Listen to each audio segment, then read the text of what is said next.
శ్రీ శివశక్తి జ్యోతిష్యాలయం గురూజీ సంజీవరాజు గారు మీకు ఎటువంటి సమస్య ఉన్నా కొన్ని రోజుల్లో పరిష్కారం చూపిస్తారు. స్త్రీ పురుష వశీకరణం 100% గ్యారంటీ. భార్యాభర్తల మధ్య గొడవలు, అప్పుల బాధలు, ఆస్తి తగాదాలు, ప్రేమ, పెళ్లి, ఉద్యోగం, రాజకీయం, ధనం నిలకడగా లేకపోవడం, విదేశీ ప్రయాణం, మీకు ఎటువంటి సమస్యలున్నా సరే కొన్ని రోజుల్లోనే ఆయన పరిష్కరిస్తారు. తప్పకుండా ఆయన సంప్రదించి సమస్యను పరిష్కరించుకోండి.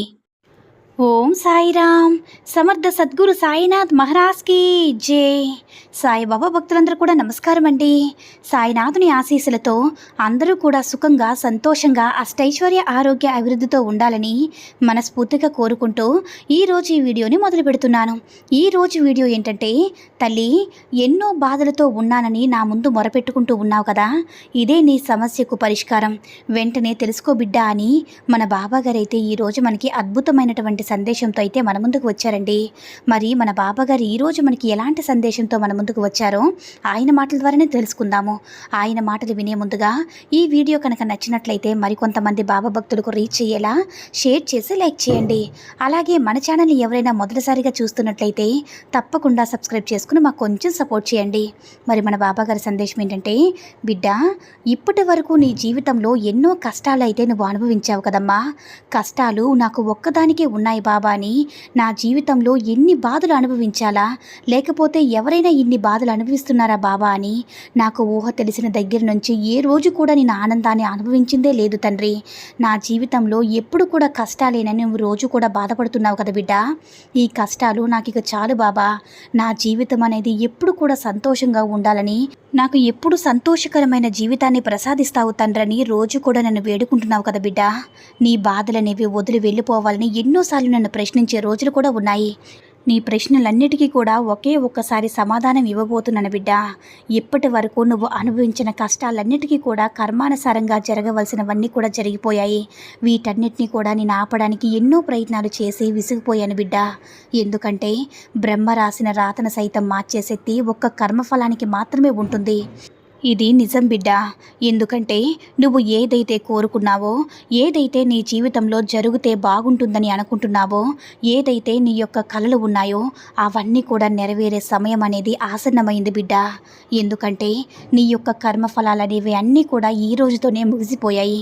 నీ జీవితంలో ఇకపై అన్నీ కూడా అదృష్టంతో నిండిపోతుంది. ఇప్పటి వరకు నీ జీవితంలో అనుభవించిన కష్టాలన్నిటికీ కూడా ఎన్నో అనుభవాలనేవి నీకు ఎదురయ్యే ఉంటాయి బిడ్డ. ఒక కష్టం నిన్ను మానసికంగా చాలా బలవంతురాలుగా మారుస్తాయి. నీ యొక్క జీవితంలో ఎవరు నీవారు, ఎవరు పరాయి వారు, ఎవరు నీకు కష్టం కలిగించేటప్పుడు ఆపదలు సైతం నీ వెంటే ఉండి ఆపదల నుంచి నిన్ను గట్టెక్కించేవారు ఇప్పటికే నీకు అర్థమైపోయి ఉంటుంది కదా బిడ్డ. ఇప్పటికైనా పూర్తిగా తెలిసింది కదమ్మా. అసలు మనిషికి కష్టాలనేవి ఎందుకు అనుభవిస్తున్నారంటే, మీ వాళ్ళు ఎవరు, పరాయి వాళ్ళు ఎవరు అనేది తేడా పూర్తిగా తెలియడం కోసమే బిడ్డ. నువ్వు ఏమి చేస్తే ఈ మనుషులు నచ్చుతావో, ఏమి చేయకుండా ఉంటే ఈ మనుషులు నిన్ను దూరంగా పెడతారో, వీటి అన్నింటి యొక్క అనుభవాలన్నీ కూడా అనుకూలంగా నువ్వు మార్చుకొని నీ జీవితంలో ఎప్పుడు ఏది చేస్తే గొప్ప స్థాయికి నువ్వు చేరుకుంటావో ఇప్పటికీ నువ్వు గ్రహించి ఉన్నావు కదా బిడ్డ. నీవు అనుభవించిన కష్టాలన్నిటికీ కూడా కారణం ఏమై ఉంటుందని అనుభవం కూడా నీకు అర్థమయ్యే ఉంటుంది. కనుక తెలిసి కానీ తెలియక కానీ ఎవరి మనసు కూడా నువ్వు నొప్పించకూడదు. నీ వల్ల సాధ్యమైతే సహాయం చేయు. నీ వల్ల సాధ్యం కానప్పుడు, లేదా నీ వల్ల సాధ్యమైనా కూడా నీకు సహాయం చేయడం ఇష్టం లేకపోతే, అసలు ఆ పని ఇష్టం లేకపోతే చేయొద్దు. పక్కకు వచ్చి తప్పుకో. ఎదుటి వారిని దూషించే మాటలు ఎప్పటికీ కూడా మాట్లాడకు బిడ్డ. నీ విషయం పట్ల నువ్వు ఎటువంటి సందేహం కూడా పెట్టుకోకుండా నీ వంతు పనులు ఏవైతే ఉన్నాయో ఆ పనులు మధ్యలో ఆపకుండా నీ వంతు కృషిగా వాటిని నువ్వు ఎప్పుడు కూడా బాధ్యతతో గనక చేసుకుంటూ ఫలితాన్ని ఆశించకుండా కేవలం బాధ్యత, నమ్మకం పెట్టుకుని ఖచ్చితంగా చెయ్యు. మీ యొక్క పనుల పట్ల నీకు విజయం అనేది వచ్చి తీరుతుంది బిడ్డ. ఎప్పుడైనా కానీ ఎంత తొందరగా విజయం వస్తుందో అంత తొందరగానే వెళ్ళిపోతుంది. ఎంతో కష్టపడి ఆలస్యంగా సాధించుకున్న విజయం అనేది జీవితాంతం నీ వెన్నంటే ఉంటుంది బిడ్డ.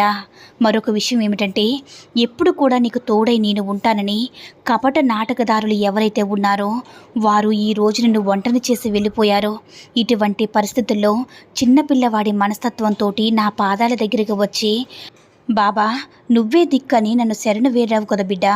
నీ పాదాలకి అంటే నీ కన్నీంటితో నా పాదాలకి అభిషేకం కూడా చేశావు. మరి అలాంటి బిడ్డని నేను వదులుకుంటానా చెప్పు బిడ్డా.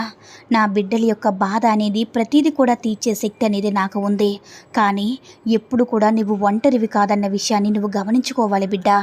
నేను మీ కష్టాన్ని తీర్చగలను, ఎందుకంటే నేను సర్వాంతర్యామిని. ఆ విషయం మీకు కూడా బాగా తెలుసు. బాబా, నేను ఏది సంపాదించినా అది నీరు ఖర్చయిపోయినట్లుగా ఖర్చయిపోతుంది బాబా. నా బిడ్డలు పెళ్లి వయసుకు వచ్చేశారు.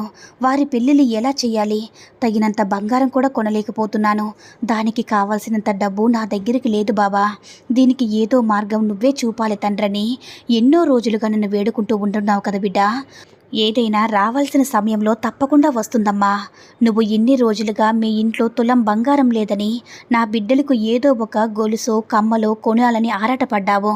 నీకు బంగారు యోగం అనేది వచ్చింది బిడ్డ. ఆ బంగారం కొనే శక్తి నీకు ఉంటుంది. నువ్వు చేసే పనిలో మంచి లాభం కలుగుతుంది. అనుకునే విధంగా నీకు డబ్బు మంచి లాభము రాబడి కలిగి ఇప్పుడు నువ్వు కొనలేనటువంటి పరిస్థితిలో ఉన్నా కొనగలిగే స్థితి నీకు లభిస్తుంది బిడ్డ. ఇదంతా కూడా నీకు నా అనుగ్రహం వల్లే జరుగుతుంది. ఎప్పుడు కూడా ఎలాంటి ఆందోళన కూడా పడవద్దు. ఈ కష్టం ఎలా తీరుతుంది, ఈ కష్ట సమయం నుంచి నేను ఎలా గట్టెక్కుతానని ఎప్పుడు కూడా నువ్వు భయపడవద్దు. మీ చేతిలో డబ్బు ఉండేలాగా నీకు నా ఆశీర్వాదాన్ని ఇస్తున్నాను. ఇన్ని రోజులు ₹1 ₹2కి ఎంతో కష్టపడ్డావు. నీ కష్టమంతా కూడా తీరబోతుందమ్మా. నువ్వు ఎంత కష్టపడ్డా ఎంత సంపాదించినా అది నీలవలే ఖర్చయిపోతుంది. ఖర్చులు ఎక్కువ, ఆదాయం తక్కువ. దీనివలన అప్పులు ఎలా తీర్చాలో తెలియక నరక యాతన అనుభవించావు బిడ్డ. ఇప్పుడే నాకు తెలిసింది తల్లి. ఎంతో గౌరవంగా బ్రతుకుతూ ఉంటే అప్పులు వాళ్ళొచ్చి అడుగుతూ ఉంటే ఎంతలా నా బిడ్డ అల్లాడిపోతుందో, మనసు ముక్కలైపోతుందో ఈ సాయి తండ్రికి తెలుస్తుంది. ఇక నీ కష్టమంతా కూడా కనుమరుగైపోతుందమ్మా. ఎందుకంటే నీకు లక్ష్మీ యోగం పట్టబోతుంది. అంటే ఇక నీకు ఏ కష్టం కూడా ఉండదు. లక్ష్మీ కటాక్షం నిన్ను పరిపూర్ణంగా ఉంటుంది. బాబా, నేను ఇన్ని రోజులు అప్పుల వాళ్ళకి భయపడి ఎంతో సతమతమయ్యేదాన్ని. కానీ ఇప్పుడు అప్పుల వాళ్ళు వస్తారు, ఎక్కడ నా పరువు తీస్తారో, వాళ్ళకి ఏం చెప్పాలి, నన్ను అవమానపరుస్తారా అని ప్రతిరోజు కూడా దినదిన గండంగా భయపడుతూ ఉన్నాను తండ్రి. నీ దగ్గర కూడా వేడుకుంటున్నాను. ఈ కాలఘట్టం వెళ్ళిపోతే బాగుండు తండ్రి అని, ఈ కాలం త్వరగా వెళ్ళిపోతే బాగుండని అవమానాలు తట్టుకోలేకపోతున్నాను తండ్రి. ఈ అప్పుల బాధలు నేను భరించలేకపోతున్నాను బాబా అని ఎన్నోసార్లు నా దగ్గర నువ్వు వేడుకుంటున్నావు తల్లి. అప్పుడు నేను ఏమీ చేయలేకపోయాను. ఎందుకల్లంటే నీ కర్మ అప్పటికి తొలగలేదు బిడ్డ. నీకు రాజయోగం కూడా పట్టలేదు. లక్ష్మీ కటాక్షం అప్పటికే నీకు ఇంకా రాలేదు తల్లి. ఇప్పుడు ఈ క్షణం చెప్తున్నాను, నువ్వు ఎప్పుడైతే నా అనుగ్రహాన్ని పొందావో నా అనుగ్రహంతో పాటు లక్ష్మీ కటాక్షం కూడా మీ ఇంట్లోకి వస్తుంది బిడ్డ. ఇన్ని రోజులు అప్పులు వాళ్ళకి భయపడ్డావు. ఇక దరిద్రం అంతా కూడా తొలగిపోయి అప్పులన్నీ తీరిపోతాయి. అంతేకాకుండా మీ పిల్లలకి పెళ్ళిళ్ళు మంచి బంగారు ఆభరణాలు చేయించుకుంటావు. నువ్వు కొద్దిగైనా సరే వాళ్ళకి బంగారం చేర్చిపెట్టి నీ పరిస్థితులన్నీ కూడా చక్కబెట్టుకుంటావు బిడ్డ. ధన్యవాదాలు బాబా అని, నాకు మంచి మార్గం చూపించావు బాబా అని నాకు కృతజ్ఞతలు కూడా చెప్పుకుంటావు. ఎప్పుడు కూడా నీ బాబా నువ్వు కష్టంలో ఉంటే చూడలేరు కదమ్మా. కాబట్టి ఈ కష్టాలన్నీ పోగొట్టే కాలం నీకు వచ్చేసింది. తప్పకుండా నేను అందించేటటువంటి నువ్వు రాజయోగాన్ని అందుకో. ఈ కష్టం అనేది లేకుండా నేను చేస్తాను. కాబట్టి ఎలాంటి ఆలోచనలు కూడా పెట్టుకోకు. ఎప్పుడు కూడా మీ సాయి చెప్పేది విను. మీ సాయి మంచి కోరే నీకు చెప్తారు కదమ్మా. ఈ సాయినాథుడుండగా దిగులెందుకు తల్లి అని మన బాబాగారైతే ఈరోజు మనకి చాలా అంటే చాలా అద్భుతమైనటువంటి సందేశాన్ని అయితే అందించారండి. సాయి మహిమల ద్వారా వచ్చిన ఈ సందేశం మీ అందరికీ కూడా నచ్చిందని అనుకుంటున్నాను. ఈ వీడియో కనుక నచ్చినట్లయితే మరికొంతమంది సాయి భక్తులకు రీచ్ అయ్యేలా షేర్ చేసి లైక్ చేయండి. అలాగే మన ఛానల్ని ఎవరైనా మొదటిసారిగా చూస్తున్నట్లయితే తప్పకుండా సబ్స్క్రైబ్ చేసుకుని మాకు కొంచెం సపోర్ట్ చేయండి. సర్వే జన సుఖినో భవంతు. జై సాయిరామ్.